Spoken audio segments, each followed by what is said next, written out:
shoes. Hey, I got here first. No, you didn't. Yes, I did. Move.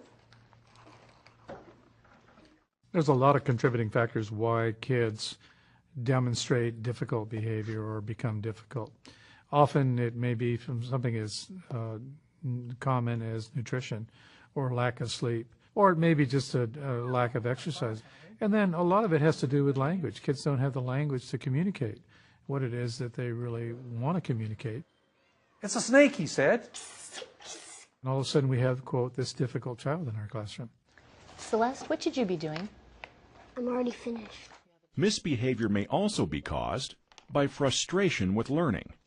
Howard, I need to have you put those away and get finished on your math. It's too hard. And there's always going to be prohibitive kinds of things that we can't deal with, or things outside of the school and setting. But I think we have to take a look at what gifts and talents and strategies and solutions we have. 1, 2, 3 magic cuts. Watch this. That way, you can just focus on one problem at a time. Want to try that? If one solution doesn't work, you can always turn and create another one. Hey, dummy! Quit pushing me!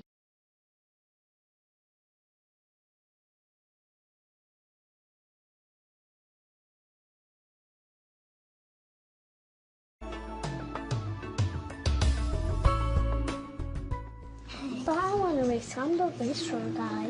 I have nothing to do. Let's get yours. What should you be doing? Successful primary teachers are systematic in their approach to developing students' self-management skills.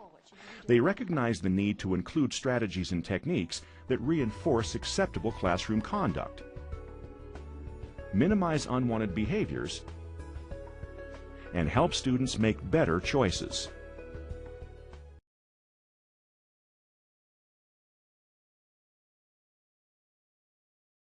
When students' behavior is motivated by power, they try to bait you into a power struggle or an argument. As teachers, we have a choice. We can choose to get into power struggle, or we can choose not to.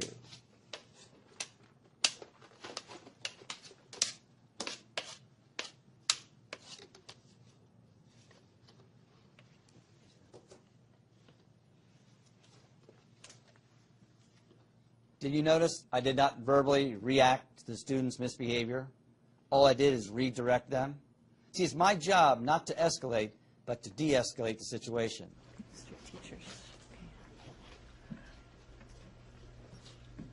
I'm not bothering anybody. I need to have you stop tipping your chair and get to work. Thanks. I'll sit back in my chair if I want to. It's a free country. Sometimes it's hard to walk away from a student when they give you an attitude, but if they're complying, which is your immediate goal, you'll want to deal with that attitude later. This is one of the best ways to keep out of power struggles in the classroom.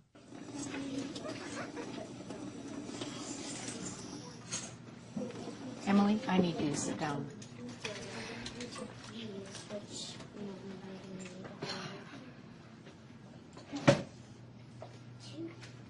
I appreciate that you sat down, and we'll talk at recess.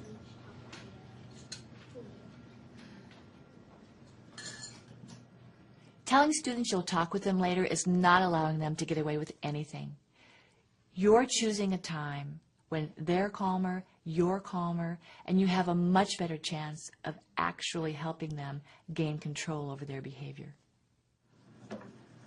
When a defiant student tries to hook you into a verbal exchange, what are you looking at? Remember 4 key steps. Listen and acknowledge that you've heard what the student has said. Redirect the student to the task at hand. Defer to a future conversation. This is stupid. Several different techniques will help you with listen, acknowledge, redirect, defer. Each of them has different strengths. Each helps you stay out of an escalating, no-win power struggle. Tyler, I need you to sit down.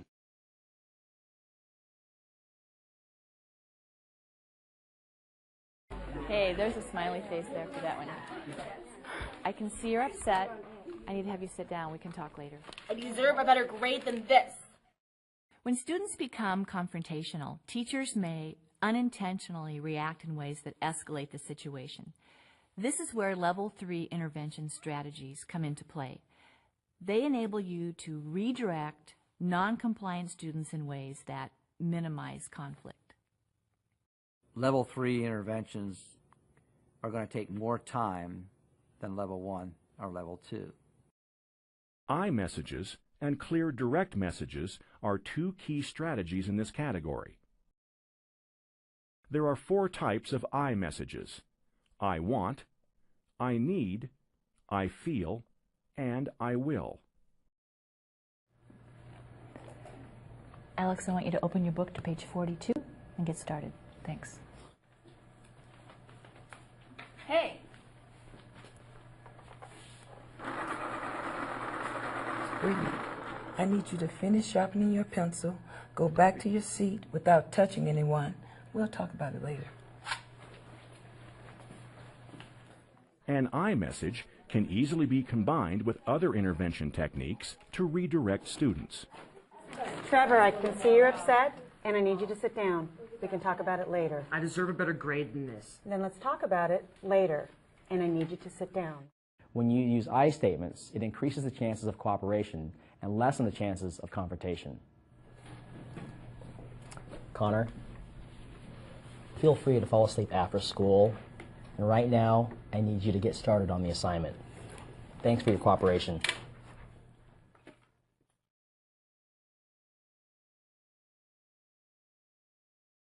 An organized, well-managed primary classroom maximizes learning time and minimizes off-task behavior. When teachers establish clear expectations and consistently reinforce them, they can quickly deal with misbehavior when it occurs. What's a better choice that you can make besides throwing your cards down? One shape you can make. While instructional strategies vary depending upon the purpose of the lesson and needs of the students, teachers can make the most of classroom learning time by managing materials and resources, organizing students to work in a variety of ways, giving clear directions, and actively monitoring students' efforts. Now you and a partner might both make this, and you say, oh, we'll take this apart and make a different one. But there are a number of different shapes. Although a seemingly minor aspect of classroom management, keeping classroom supplies and materials handy for easy distribution sharply reduces off-task behaviors. I'm going to do an activity with students. I have to think about the materials I'm going to use. And in order to make the activity run smoothly, I try to think of what is the easiest and best way to get those materials passed out. So for instance, I put little things in plastic bags, enough for each group of 2 students or 4 students. Or I have things in a little tub.